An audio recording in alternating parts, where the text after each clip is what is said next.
आप सबका स्वागत। और आप सब की ओर से भाई नरेंद्र जी को बहुत सारी बधाई। आप सबकी उपस्थिति में, सबकी आंखों के आगे, सबके मन के आगे एक बहुत अच्छा प्रयास और एक कितनी अच्छी बात किए गए, बहुत अच्छी बात किए गए। और उस सब में आपकी आहुति आवश्यक है। वो ये थी कि जो ज्ञान हमारे पास है वो ज्ञान सबके हाथ तक पहुँचे। ये बात सामान्य नहीं है। इस बात के मायने आप मुझसे पूछ सकते हैं। ये ज्ञान उन शिल्पियों का है, उन सोमपुराओं से लेके उन गजधरों का है, सूत्रधारों का है, जो ये ज्ञान हमें नहीं सिखाना चाहते थे।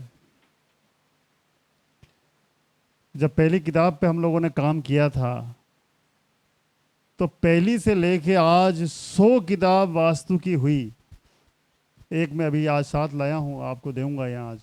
तो मुझे लगा कि इतनी किताबें करने के बाद भी मुझे एक भी किताब किसी सूत्रधार परिवार ने नहीं दी है।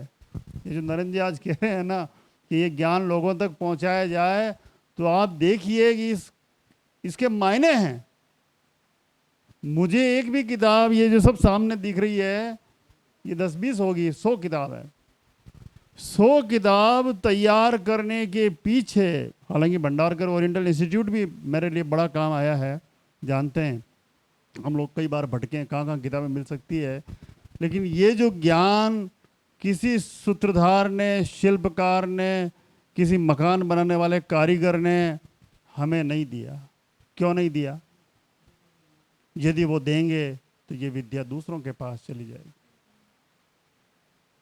तो हमारे यहाँ एक कहावत है, कला लेत मर जाइयो औरन को नहीं देत।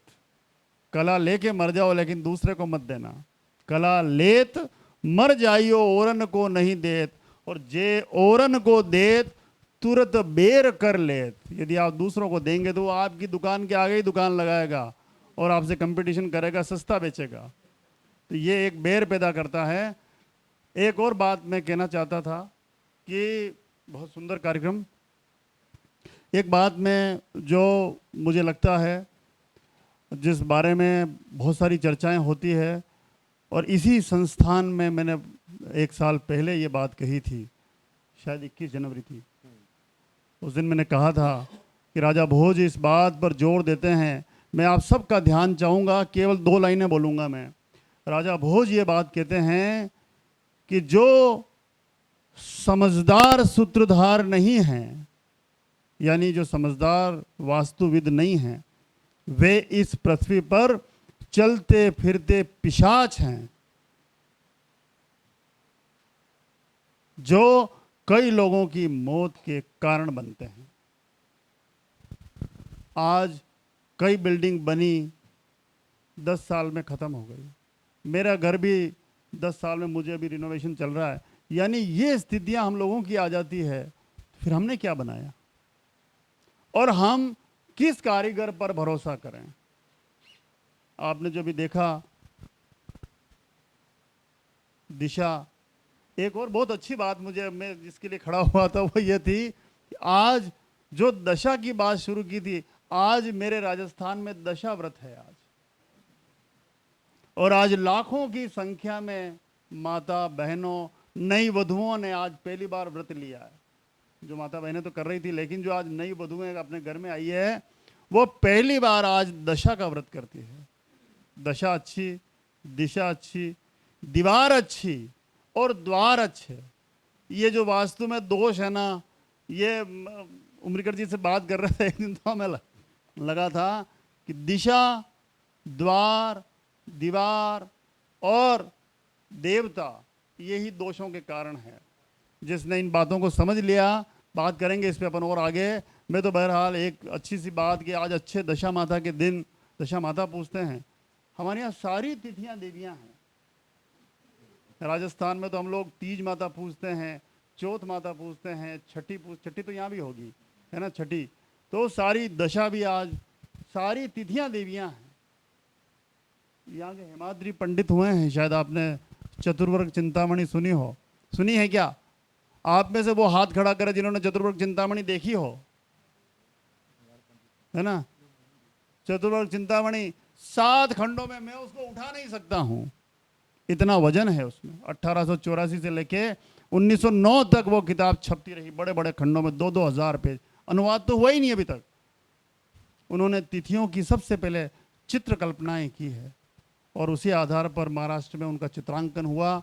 मुझे लगता है सारी तिथियां जो देवियां हैं, जो पूछती हैं, अभी एक कुबेर में भी पार्ट आएगा तो मुझे अच्छा लगा, एक निबंध है, लेकिन बहुत सारी तैयारियां।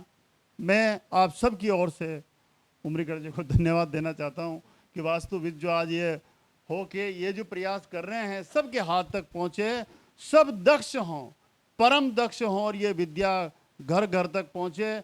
मुझे इस बात का फक्र है, संतोष है और एक आत्म अभिमान भी है कि आज रूस में भी हमारे ही ग्रंथों का अनुवाद होने लग गया है।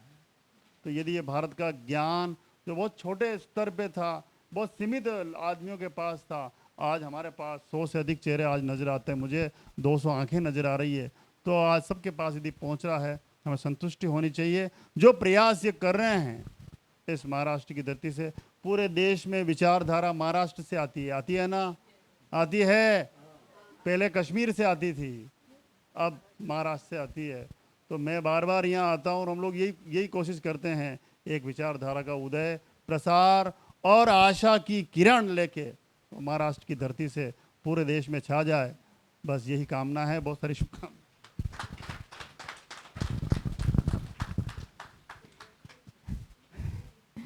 धन्यवाद जुगनू सरजी. महाराष्ट्रातल्या लोकांना काय काय मिळालं आणि आपण काय काय पुढे न्यायचं आहे हे आता एक लिस्ट आपल्याला बनवावी लागणार असं मला वाटायला लागलं आहे. त्यामुळे चांगले ज्योतिष आणि चांगले वास्तू कन्सल्टंट महाराष्ट्रच देईल ह्याची मला आशा वाटते आहे. आता आपण आपल्या मुख्य कार्यक्रमात सुरुवात करूयात, म्हणजे प्रेझेंटेशन्स.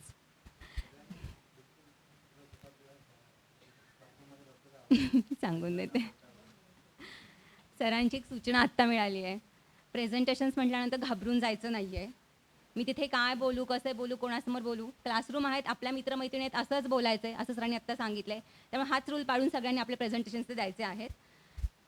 आपला सेशन पहिला चालू करण्यासाठी मी मंचावर आमंत्रित करते आहे डॉक्टर इंगळे सर आणि doctor Vaibhav Deshmukh. First session chairperson doctor Vaibhav Deshmukh sir.